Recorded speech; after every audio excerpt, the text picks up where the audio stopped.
Hi hello welcome to our channel. ఈరోజు నీతి కథ సమయస్ఫూర్తి. అనగనగా ఒక అడవిలో ఒక మినుగురు పురుగు సంతోషంగా జీవిస్తూ ఉండేది. ఒకరోజు ఒక కాకి వచ్చి ఆ మినుగురు పురుగును తినబోతుంది.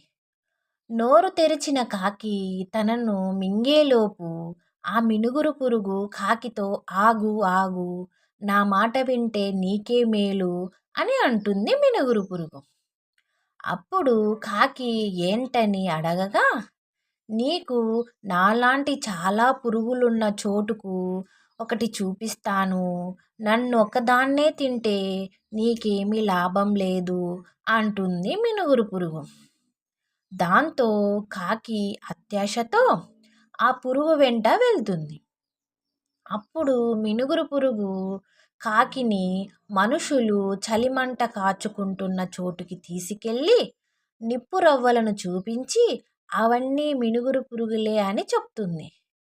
వెంటనే కాకి ఏమీ ఆలోచించకుండా నోరు తెరుచుకొని ఆ నిప్పు రవ్వలన్నీ మింగేస్తుంది. అప్పుడు కాకికి చురుక్కుమని నోరు కాలటంతో, బాబోయ్, ఈ మినుగురు పురుగులను తినలేమని ఎగిరిపోతుంది.